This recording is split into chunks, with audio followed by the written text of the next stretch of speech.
over this relentless wind today.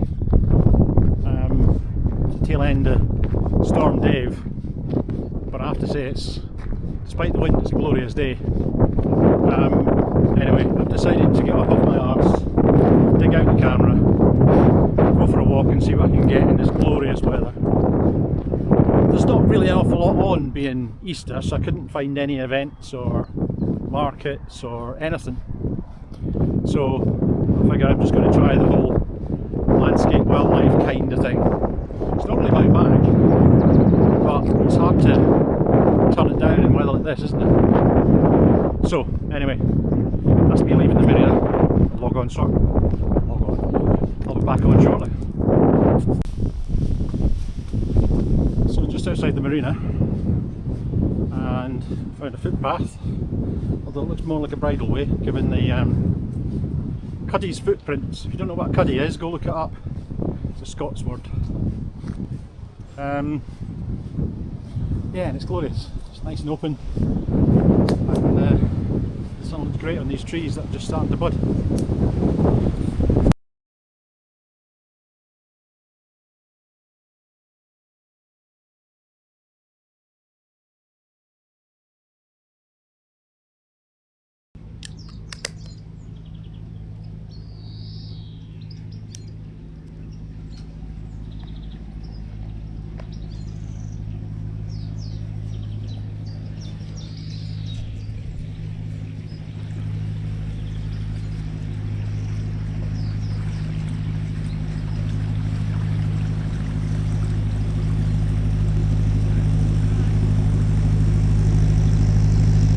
Somewhere exciting?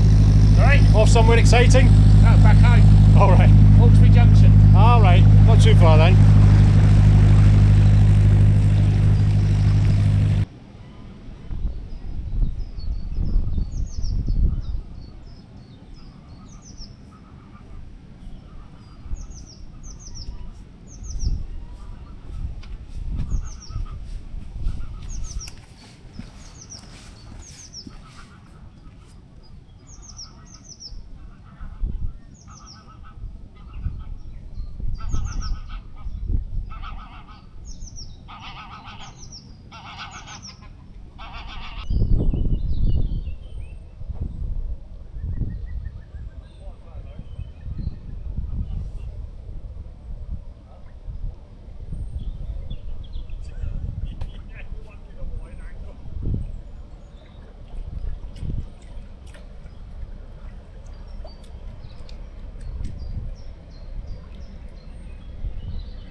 Send me one of the pictures, please.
Well, when I started this walk, I talked about the glorious day, and as far as I'm concerned, going in this direction it is.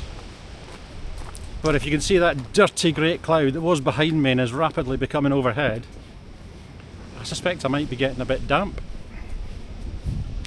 Well, that's what bridges are for anyway.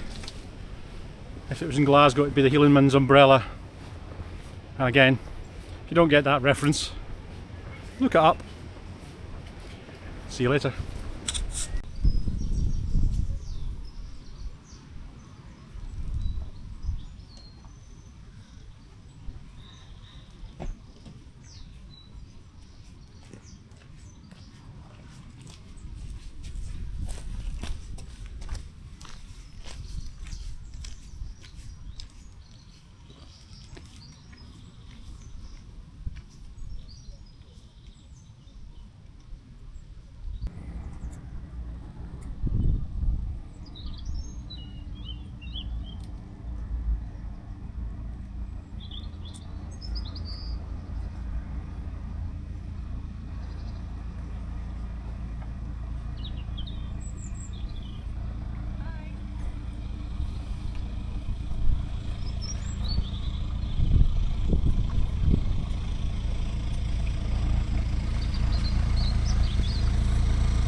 Well, I hung about under a bridge for a few minutes and the rain didn't appear, so I figured the clouds going past, I can see blue sky, that's fine.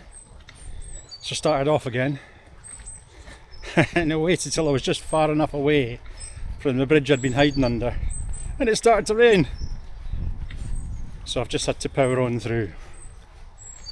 And to be fair, it wasn't that heavy. There was a quick gust when it came down a bit, but other than that it's alright. As you can see, the path, the towpath isn't really drying out yet. And this stretch between Brinklow and Rugby is very prone to that. There's a big issue with overgrowth of canopy. And what it means is the sun doesn't get to the towpath very well. So the damp doesn't get a chance to evaporate. There's a bit that I filmed a little bit back where it got to the point where the bank was so eroded that they had no choice to come and do some remedial work in the off season.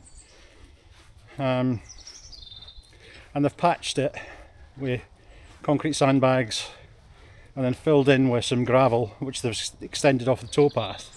But in like 3-foot sections with 6 foot beneath them, between them. It's like a proper cheap and nasty patch job. And they could really do with focusing on what's overhead to try and minimise the problem in the first place. It's all very well having the gorgeous, you know, bushes and trees and all the rest of it. But when they start getting in the way of the canal, which in some places it has, I came up the Grand Union Canal when I picked the boat up in October, and there was one point where it absolutely contradicted its name. There was nothing grand about it. It was easily wide enough in theory for 3, maybe even 4 boats. But on the one side you had reeds closed in, and the other side you had trees who'd hung over, grown down, and then closed off that side so far that you had to squeeze through with one boat. And in my view, that's the bigger problem. And you can certainly see on that side there's a lot of trees leaning right over the canal. And there's certainly been instances where they've come down into the canal as well, which is an obvious problem. Well, there's an example right there. Bloody great log floating in the water. In fact, that looks chopped on both ends. Ah, bloody hell. Anyway, that's my wee rant over.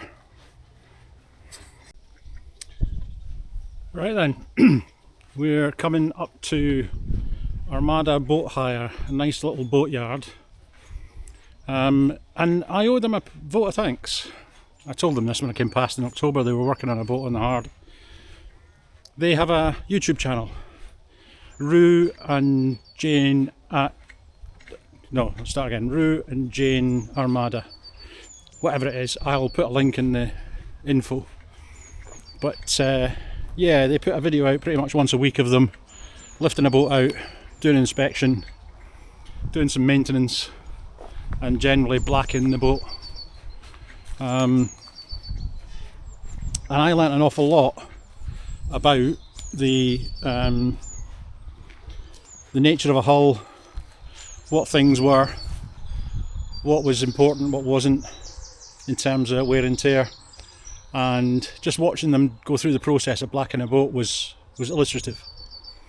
And then this horrible yellow boat here has not quite been in the press, but it's been on the forums. It was stolen by a guy who tried to argue it had been abandoned, so he had salvage rights, and he painted it yellow, and apparently he's made a mess of the inside of it. There was lots of forums sharing the story, and it was fairly recognisable. If you look at the structure, you'll see just in front of the canopy at the back there's a hump, and that's quite unusual when it comes to boats. And the other thing is, it doesn't have a licence number displayed on it. And believe it or not, where it was moored for more than 14 days, so the CRT put a ticket on it saying you've been moored too long. What they didn't do was investigate, recognise it, or otherwise report it to anybody. So it's a fairly big failure on their part for a boat that's been stolen. I mean, yeah, you can report these things to the police, but you're not going to get any canal patrol boats coming up and down and checking, are you? Anyway, oh dear, and I've just noticed the boatyard's flying. I think it's a Coventry Football Club flag. I'm not sure what that's about on an Easter weekend, but there we are. Anyway, good little boatyard. I'm just a little way on from the boatyard, and I've come across this. What a paint job, both in terms of the amount of colour and the subject matter. In fact, here we go. They're raising money for the RBL. Generosity greatly appreciated. So if you feel strongly about it, there's the Facebook, and I think that's Instagram. So get on there and donate. And I have to say, I love this knotwork on the what do you call it? The pole. Barge pole, that's it. I guess that's where it got its name. Anyway, lovely, lovely paint job. So, sir, I salute you. Veteran to veteran. Oh no. Looks like he was RAF. Ah well. Hello you. How are you? You're a happy dog, aren't you? You just like the attention.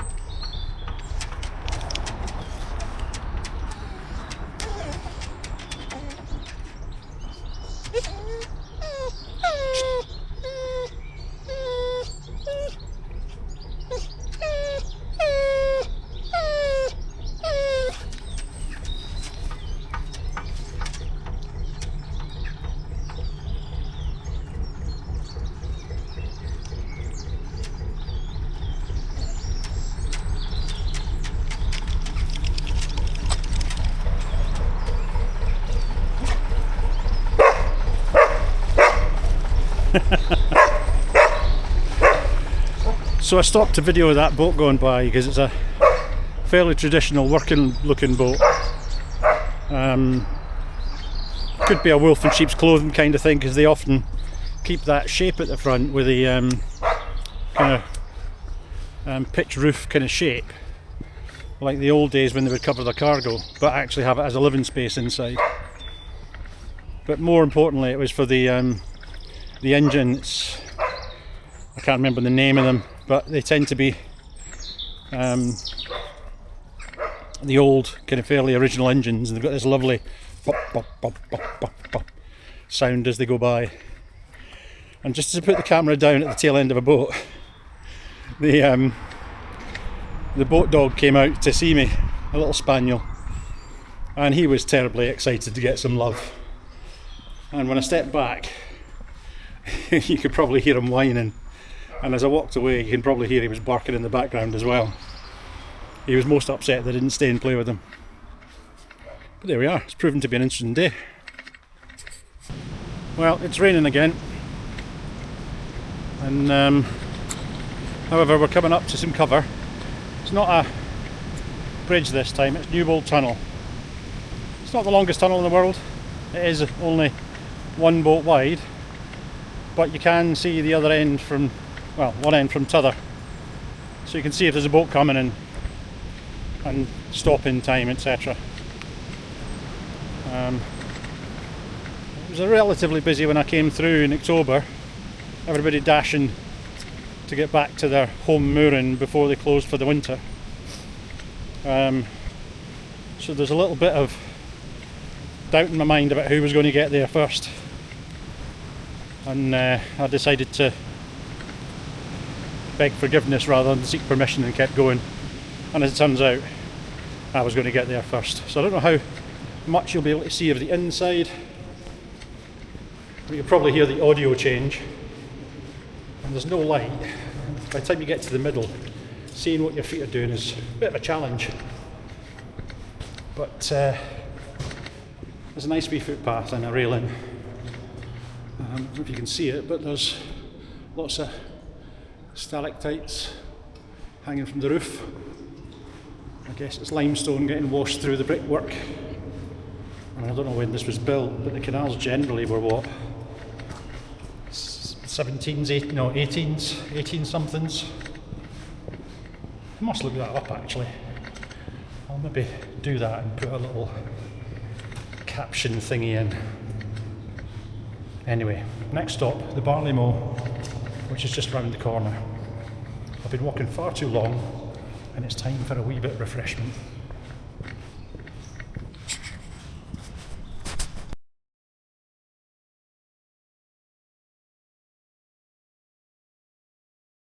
Well, I stopped for my wee refreshment. I probably spent an hour more in the pub chatting and editing my video, which this will get added to. So now I've decided to head cross country back to Harborough Parva, where I'll do the last, I don't know, mile, half mile on the B roads,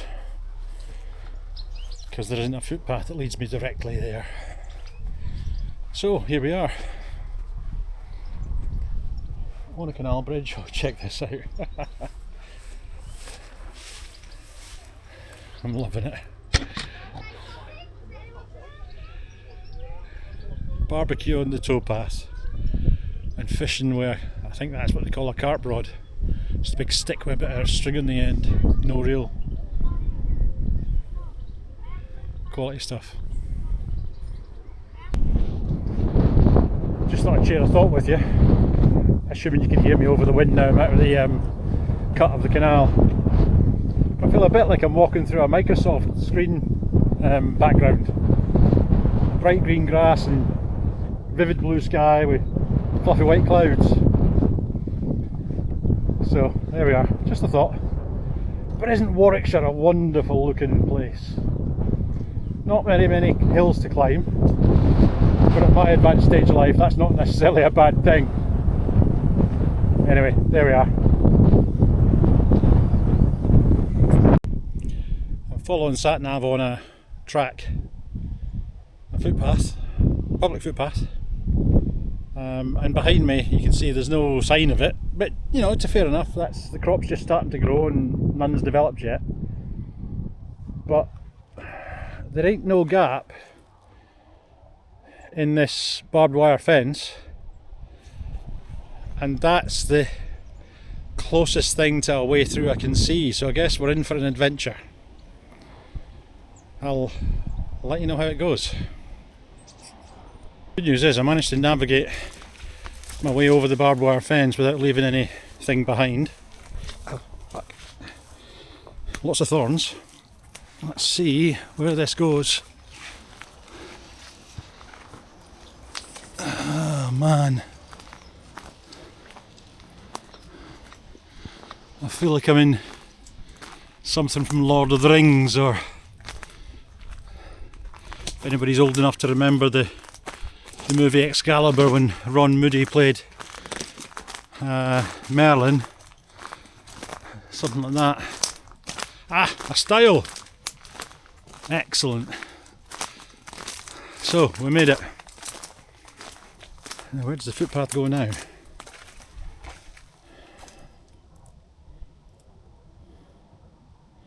Follows that hedge line over there. Okay. Under the power lines. Perfect. Navigation is on spot.